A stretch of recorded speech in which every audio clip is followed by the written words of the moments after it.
નમસ્કાર, ન્યૂ ભારત ન્યૂઝના વિશેષ સમાચારોમાં સ્વાગત છે આપનું. હું છું આપની સાથે વલ્લરી વ્યાસ.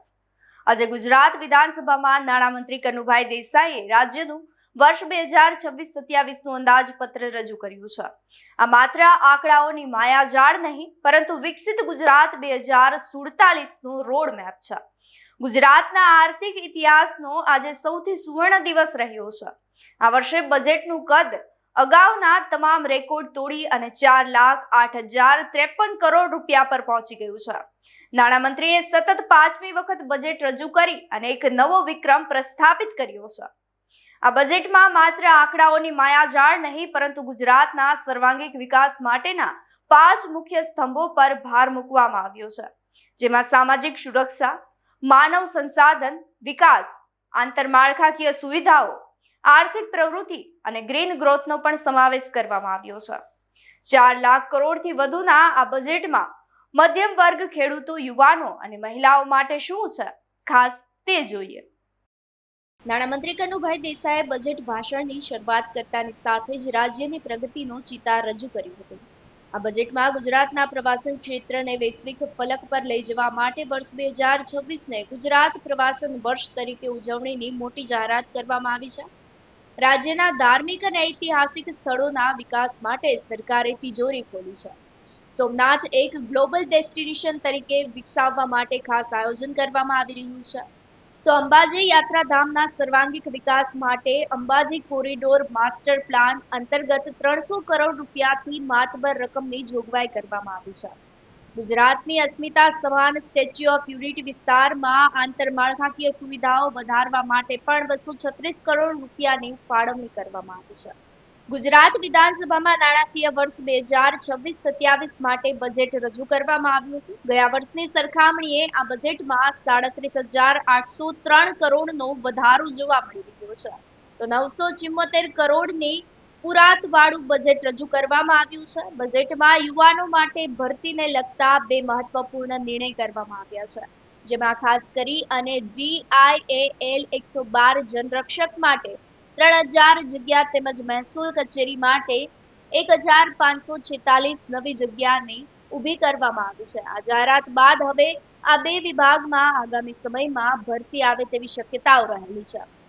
વર્ષ 2026-27ના બજેટ માટે ગૃહ વિભાગ માટે જે છે તે કુલ 14,265 કરોડ રૂપિયાની જોગવાઈની ફાળવણી કરવામાં આવી છે, જેમાં DIAL 112 જનરક્ષક પ્રોજેક્ટ હેઠળ નવી 3000 જગ્યાઓ ઊભી થશે તેવી મોટી જાહેરાત હાલ કરવામાં આવી છે. ઉપરાંત પોલીસ કર્મચારી માટે આગામી 5 વર્ષમાં કુલ 20,414 રહેણાંક મકાનો પૂરા પાડવામાં આવશે તેવી પણ હાલ સરકારની યોજના છે. બજેટમાં 1,571 કરોડની નવી જોગવાઈ કરવામાં આવી છે. રાજ્યના પોલીસ બિન રહેણાંક મકાનો કે જેમાં વિવિધ જિલ્લાઓની કચેરીઓ, પોલીસ સ્ટેશન જેવા કુલ 107 મકાનો બનાવવા 136 કરોડની જોગવાઈ તોડી પાડવા 4 જે છે સિસ્ટમની ખરીદી કરવા માટે 20 કરોડની જોગવાઈ અને આંતરરાજ્ય અને આંતરરાષ્ટ્રીય સરહદ ધરાવતા જિલ્લાઓમાં પણ પોલીસ પેટ્રોલિંગને સુદૃઢ કરવા 50 સ્પેશિયલ ઓપરેશન વ્હીકલ્સ ખરીદવા માટે 9 કરોડની સરકાર દ્વારા હાલ જોગવાઈ કરવામાં આવી છે. પ્રવાસની સાથે સાથે શ્રદ્ધા, આધુનિકતાનો સંગમ પણ આ બજેટમાં જોવા મળી રહ્યો છે. નાણામંત્રીએ શાયરીના અંદાજમાં સોમનાથની ભવ્યતાનું વર્ણન કર્યું હતું. આ સાથે તેઓએ જણાવ્યું હતું કે લોથલ અને ધોળાવીરા હવે વિશ્વભરના પ્રવાસીઓ માટે આકર્ષણનું કેન્દ્ર બની રહેશે.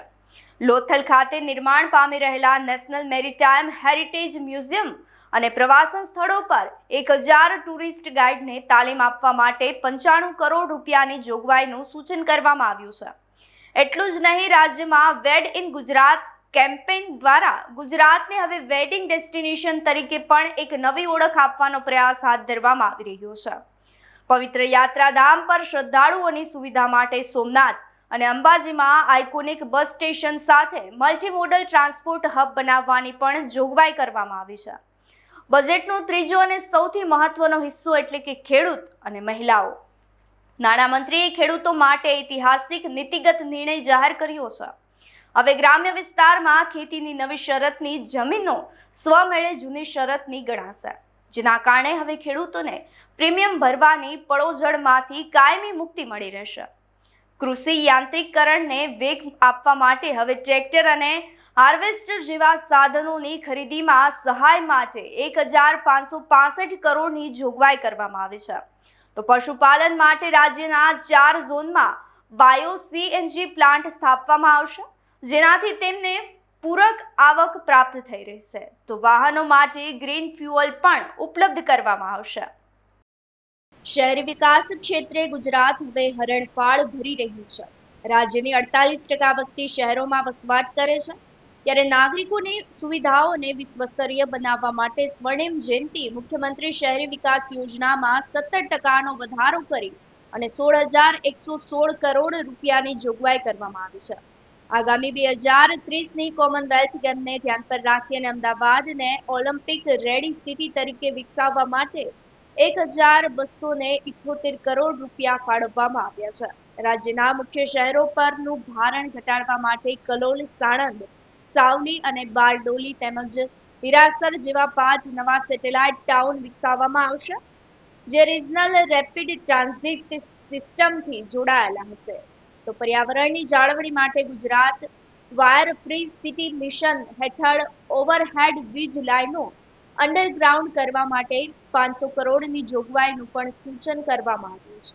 તદુપરાંત બજેટમાં મહેસૂલ વિભાગ માટે પણ નવી જગ્યાઓ ઊભી કરવામાં આવી છે. મહેસૂલ વિભાગ માટે કુલ 5,552 કરોડની જોગવાઈ, જેમાં કુદરતી આફતો સામે રાહત આપવા માટે 2,145 કરોડની જોગવાઈ કરવામાં આવી છે. સુરેન્દ્રનગર, મહુધા, માળિયા, લાઠી, ટંકારા, ઉમરેઠ, અમરામા ખાતે નવા મહેસૂલ ભવનના બાંધકામ તથા દસક્રોઈ, ઠાસરા અને પાટણ ખાતે હયાત મહેસૂલ ભવનના વિસ્તરણ અને 51 તાલુકાઓમાં અંદાજિત 562 મહેસૂલ કર્મચારીઓની વસાહત બાંધકામ માટે 240 કરોડની જોગવાઈ કરવામાં આવી છે. વિવિધ મહેસૂલ કચેરી ખાતે 1,546 નવી જગ્યાઓ ઊભી કરવાની પણ હાલ બજેટમાં જાહેરાત કરવામાં આવી છે. હવે વાત કરીએ રાજ્યની સુરક્ષા અને ટેકનોલોજીની, તો ગુજરાત સરકારે અતિ આધુનિક અને હાઈટેક બનાવવા માટે આ બજેટમાં એક વિશિષ્ટ આયોજન કરવામાં આવ્યું છે. નાણામંત્રીએ પોલીસિંગમાં આર્ટિફિશિયલ ઇન્ટેલિજન્સનો ઉપયોગ કરવા માટે data fusion centre and centre of એક્સેલન્સની સ્થાપના કરવાની જાહેરાત પણ કરી દીધી છે. કાયદો અને વ્યવસ્થા વધુ મજબૂત બનાવવા માટે 112 જનરક્ષક પ્રોજેક્ટ હેઠળ વિવિધ અલગ જે છે તે 3,000 નવી ભરતીઓ જાહેર કરવામાં આવશે. આ સાથે જ પોલીસ કર્મચારીઓના કલ્યાણ માટે આગામી 5 વર્ષમાં 20,444 જેટલા અતિ આધુનિક રહેણાંક મકાનો બનાવવાનું પણ આયોજન કરવામાં આવ્યું છે. સાથે આ બજેટની અંદર 1,571 કરોડ રૂપિયા ફાળવવામાં આવ્યા છે. બજેટના અંતિમ તબક્કામાં નાણામંત્રીએ ભવિષ્યના રોકાણ પર વધુ ભાર મૂક્યો હતો. આ સાથે જ ધોલેરા SIR ઉદ્યોગ અને રોજગારનું વૈશ્વિક કેન્દ્ર બનાવવા માટે 610 કરોડ ફાળવવામાં આવ્યા છે. રાજ્યના સર્વાંગીક વિકાસ માટે 50,000 કરોડનું વિકસિત ગુજરાત ફંડ બનાવવામાં આવ્યું છે, જેમાંથી આ વર્ષે 10,000 કરોડ ખર્ચવામાં આવશે તેવું પણ આયોજન કરાયું છે. અંબાજી ખાતે ગુજરાતની પ્રથમ ભૂગર્ભ કોપર ખાણ, આ સાથે જ લિગ્રાઇટમાંથી ગેસ ઉત્પાદન જેવા પ્રોજેક્ટ આત્મનિર્ભર ભારતની દિશા તરફ મોટું કદમ માનવામાં આવી રહ્યા છે. અંતમાં વાત કરવામાં આવે તો આદિવાસી સમાજના ઉત્થાન માટે જનજાતીય કલ્યાણ યોજના હેઠળ આગામી 5 વર્ષમાં 2 લાખ કરોડના વિકાસ કાર્યોની જાહેરાત સાથે સરકારે સાબિત કર્યું છે કે આ બજેટ સર્વજન હિતાય સર્વજન સુખાયના મંત્રથી ભરેલું છે. નારી શક્તિને બજેટમાં કેન્દ્ર પર રાખી અને IITમાં અભ્યાસ કરતી દીકરીઓ માટે નવી નમો કૌશલ્ય લક્ષ્મી યોજના જાહેર કરવામાં આવી છે. નમો લક્ષ્મી યોજના દ્વારા ધોરણ 9 થી 12ની વિદ્યાર્થીનીઓના શિક્ષણ માટે 1,250 કરોડની જોગવાઈ કરાઈ છે.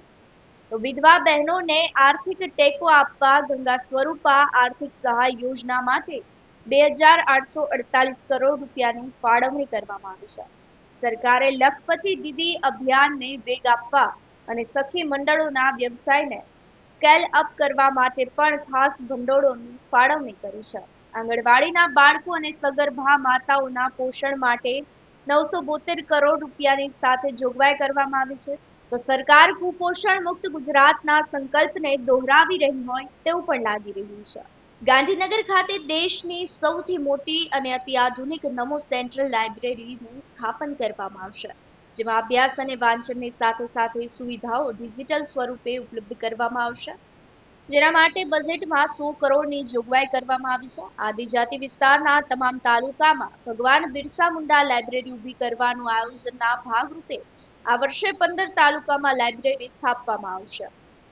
નમો સરસ્વતી વિજ્ઞાન સાધના યોજના દ્વારા વિદ્યાર્થીઓનો વિજ્ઞાન પ્રવાહમાં પ્રવેશમાં રસ વધ્યો છે. પરિણામે 2 વર્ષમાં કુલ પ્રવેશ 19% જેટલો વધી ગયો છે, જેમાં પણ 250 કરોડની જોગવાઈ કરવામાં આવી છે. દિવ્યાંગજનોને શાળામાં અભ્યાસ કરવામાં મુશ્કેલીનો સામનો કરવો ના પડે તે હેતુ સાથે પરિવહન વ્યવસ્થાના ભાગરૂપે ટ્રાન્સપોર્ટ એક્સપોર્ટ અલાઉન્સ આપવા તેમજ અન્ય સુવિધાઓ માટે પણ જોગવાઈ કરવામાં આવી છે. રાજ્યના આદિવાસી વિસ્તારમાં ઔદ્યોગિકરણ પ્રોત્સાહન આપવા તેમજ રોજગારીની તક મળી રહે તે હેતુ સાથે દાહોદ જિલ્લાના જાલોદ અને ગરબાડા તાલુકામાં 2 તથા અરવલ્લી જિલ્લા સહિત અન્ય રાજ્યમાં 3 એમ 5 નવી ઔદ્યોગિક વસાહતો સ્થાપવામાં આવશે. દેશના ઔદ્યોગિક ઉત્પાદનમાં 19% યોગદાન સાથે ગુજરાત રોજગારી સર્જક માટે ખૂબ જ મહત્વરૂપ સાબિત થઈ રહ્યું છે. નાના અને મધ્યમ ઉદ્યોગો માટે જે છે તે ઇકોસિસ્ટમ ધરાવે છે. આ સાથે જ 29 લાખથી વધુ MSME રજિસ્ટ્રેશન ધરાવતા અગ્રેસર રાજ્યોની સૂચિમાં ગુજરાત હવે સ્થાન ધરાવે છે. આ એકમોને પ્રોત્સાહન મળી રહે તે માટે Atmanirbhar Gujarat scheme for assistance to MMME માટે 1775 કરોડની જોગવાઈનું સૂચન કરવામાં આવ્યું છે. ગુજરાતનું આ 4.8 લાખ કરોડનું બજેટ શિક્ષણ, સુરક્ષા, પ્રવાસન અને કૃષિ ક્ષેત્રને નવી ક્રાંતિ લાવવા જઈ રહ્યું છે.